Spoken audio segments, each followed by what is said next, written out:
ನಾಳೆ ಕಾಂಗ್ರೆಸ್ ಸರ್ಕಾರದ 2 ವರ್ಷದ ಸಾಧನಾ ಸಮಾವೇಶ ಮೈಸೂರಿನಲ್ಲಿ ನಡೀತಾ ಇರತಕ್ಕಂಥದ್ದು. ಮೈಸೂರಿನ ಮಹಾರಾಜ ಕಾಲೇಜು ಮೈದಾನದಲ್ಲಿ ಇದಕ್ಕಾಗಿ ಬೃಹತ್ ವೇದಿಕೆ ಈಗ ಸಿದ್ಧ ಆಗಿರ್ತಕ್ಕಂಥದ್ದು. ನಾನು ಕೂಡ ಈಗ ಮೈಸೂರಿನ ಮಹಾರಾಜ ಕಾಲೇಜು ಮೈದಾನದಲ್ಲಿದ್ದೇನೆ. ನೀವು ದೃಶ್ಯಗಳಲ್ಲಿ ಗಮನಿಸ್ತಾ ಇರ್ಬೋದು. ನಾಳಿನ ಕಾಂಗ್ರೆಸ್ ಸರ್ಕಾರದ 2 ವರ್ಷದ ಸಾಧನಾ ಸಮಾವೇಶಕ್ಕೆ ಬೃಹತ್ ಆದ ವೇದಿಕೆ ಸಿದ್ಧ ಆಗಿರ್ತಕ್ಕಂಥದ್ದು. ವೇದಿಕೆಯಲ್ಲಿ ಈಗಾಗಲೇ ಕಾಂಗ್ರೆಸ್ ರಾಜ್ಯದ ಮತ್ತು ಕೇಂದ್ರದ ಹಲವಾರು ನಾಯಕರುಗಳ ಚಿತ್ರಗಳನ್ನು ಈಗಾಗಲೇ ವೇದಿಕೆಯಲ್ಲಿ ಅಳವಡಿಸಿರ್ತಕ್ಕಂಥದ್ದು. 2 ವರ್ಷದ ಸಾಧನೆಗಳಲ್ಲಿ ಭಾಳ ಪ್ರಮುಖವಾಗಿ ಪಂಚ ಗ್ಯಾರಂಟಿಗಳು, ಕಾಂಗ್ರೆಸ್ ಸರ್ಕಾರದ ಒಂದು ಪಂಚ ಗ್ಯಾರಂಟಿಗಳೇನಿದೆ ಅದಕ್ಕೂ ಕೂಡ ಒಂದು ವಿಶೇಷವಾದಂಥ ರೀತಿಯಲ್ಲಿ ವೇದಿಕೆಯಲ್ಲಿ ಅವಕಾಶವನ್ನು ಕಲ್ಪಿಸಿರ್ತಕ್ಕಂಥದ್ದು ನೀವು ದೃಶ್ಯಗಳಲ್ಲಿ ಗಮನಿಸ್ತಾ ಇದ್ದೀರಿ. ಸಾಕಷ್ಟು ಮಹಿಳೆಯರು ರಾಜ್ಯದ ಕಾಂಗ್ರೆಸ್ ಸರ್ಕಾರದ 5 ಗ್ಯಾರಂಟಿಗಳೇನಿದ್ದಾವೆ ಆ ಒಂದು 5 ಗ್ಯಾರಂಟಿಗಳ ಒಂದು ಧಾನ್ಯಗಳ ಮೂಲಕ 5 ಗ್ಯಾರಂಟಿಗಳನ್ನು ಅರಳಿಸುವಂಥ ನಿಟ್ಟಿನಲ್ಲಿ ಈಗ ಮುಂದಾಗಿರ್ತಕ್ಕಂಥದ್ದು.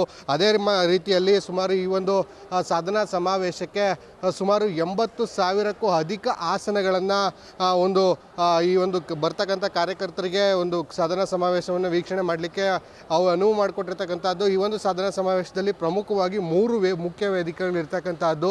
ಮುಖ್ಯ ವೇದಿಕೆಗಳಲ್ಲಿ ರಾಜ್ಯದ ಕೇಂದ್ರದ ನಾಯಕರುಗಳು ಕುಳಿತುಕೊಳ್ಳಿಕ್ಕೆ ವ್ಯವಸ್ಥೆಯನ್ನು ಮಾಡಿದರೆ ಅದಕ್ಕೆ ಸಮಾನಾಂತರವಾಗಿ ಅಕ್ಕಪಕ್ಕದಲ್ಲಿ 2 ವೇದಿಕೆಗಳನ್ನು ಸಾರ್ವಜನಿಕರು ಕುಳಿತು ಈ ಒಂದು ಸಮಾವೇಶವನ್ನು ವೀಕ್ಷಣೆ ಮಾಡಲಿಕ್ಕಾಗಿ ಒಂದು ವ್ಯವಸ್ಥೆಯನ್ನು ಮಾಡಿರ್ತಕ್ಕಂಥದ್ದು. ಎಲ್ಲರಿಗೂ ಕೂಡ ವೇದಿಕೆ ಸರಿಯಾಗಿ ಕಾಣೋದಕ್ಕೆ ಸಾಧ್ಯ ಆಗೋದಿಲ್ಲ. ಅದಕ್ಕಾಗಿ ಬೃಹತ್ತಾದಂಥ LED-ಗಳನ್ನು ಅಳವಡಿಸುವುದರ ಮುಖೇನ ಎಲ್ರಿಗೂ ಕೂಡ ಸಮಾವೇಶದ ಒಂದು ಚಿತ್ರಣವನ್ನು ಸರಿಯಾಗಿ ಕಾಣಿಸುವಂತೆ ಮಾಡಲಿಕ್ಕೆ ಕೂಡ ವ್ಯವಸ್ಥೆಯನ್ನು ಮಾಡಿಕೊಂಡಿರ್ತಕ್ಕಂಥದ್ದು. ಪ್ರಮುಖವಾಗಿ ಈ ಒಂದು ಸಮಾವೇಶ ಕಾಂಗ್ರೆಸ್ ಸರ್ಕಾರದ 2 ವರ್ಷದ ಸಾಧನೆಯ ಜೊತೆಗೆ ಸಿದ್ದರಾಮಯ್ಯನವರ ಶಕ್ತಿ ಪ್ರದರ್ಶನ, ತವರಿನಲ್ಲಿ ಸಿದ್ದರಾಮಯ್ಯನವರ ಶಕ್ತಿ ಪ್ರದರ್ಶನವನ್ನು ಮಾಡಲಿಕ್ಕೆ ಹುಟ್ಟು ಹಾಕಿರ್ತಕ್ಕಂಥ ಸಮಾವೇಶ ಅಂತ ಹೇಳಿದ್ರೆ ತಪ್ಪಾಗಲಿಕ್ಕಿಲ್ಲ.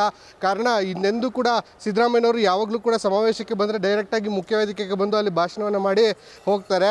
ಆದರೆ ಈ ಒಂದು ಸಮಾವೇಶದಲ್ಲಿ ಜನರ ಮಧ್ಯೆ ಸುಮಾರು 150 ಮೀಟರ್ಗೂ ಹೆಚ್ಚು ಜನರ ಮಧ್ಯೆ ನಡೆದುಕೊಂಡು ಬಂದು ಜನರ ಹತ್ರ ಕೈ ಬೀಸಿ ಸಿದ್ದರಾಮಯ್ಯನವರು ಅವರನ್ನು ಅತಿ ಹತ್ತಿರದಿಂದ ಮಾತನಾಡಿಸುವಂಥ ಕೆಲಸಕ್ಕೆ ಈ ಒಂದು ಸಮಾವೇಶದಲ್ಲಿ ವೇದಿಕೆಯ ಮಧ್ಯಭಾಗದಲ್ಲಿ ಒಂದು ದಾರಿಯನ್ನು ನಿರ್ಮಾಣ ಮಾಡಿರ್ತಕ್ಕಂಥದ್ದು. ಈ ಹಿಂದೆ ದೇವೇಗೌಡರವ್ರಿಗೂ ಕೂಡ ಕುಮಾರ ಪರ್ವದ ಸಮಾರೋಪ ಸಮಾರಂಭದಲ್ಲಿ ಇದೇ ರೀತಿಯಾದಂಥ ವ್ಯವಸ್ಥೆಯನ್ನು ಮಾಡಲಾಗಿತ್ತು.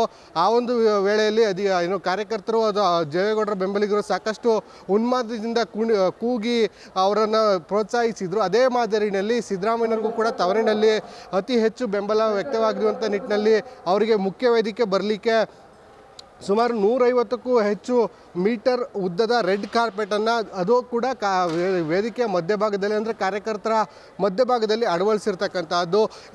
ಆಗಲೇ ಹೇಳಿದಾಗೆ ಇದು ಕಾಂಗ್ರೆಸ್ ಸರ್ಕಾರದ ಸಾಧನಾ ಸಮಾವೇಶದ ಜೊತೆಗೆ ಸಿದ್ದರಾಮಯ್ಯನವ್ರಿಗೆ ಮುಖ್ಯಮಂತ್ರಿ ಸ್ಥಾನದ ವಿಚಾರದಲ್ಲಿ ಸಾಕಷ್ಟು ಬದಲಾವಣೆ ವಿಚಾರದಲ್ಲಿ ಚರ್ಚೆ ಆಗ್ತಾ ಇರ್ತಕ್ಕಂಥದ್ದು. ಈ ನಿಟ್ಟಿನಲ್ಲಿ ಹೈಕಮಾಂಡ್ಗೆ ಸ್ಪಷ್ಟ ಸಂದೇಶವನ್ನು ಕೊಡುವಂಥ ನಿಟ್ಟಿನಲ್ಲಿ ಸಿದ್ದರಾಮಯ್ಯನವರ ಶಕ್ತಿ ಪ್ರದರ್ಶನವೂ ಕೂಡ ಈ ಒಂದು ಸಮಾವೇಶ ಆಗಿರ್ತಕ್ಕಂತಹದ್ದು.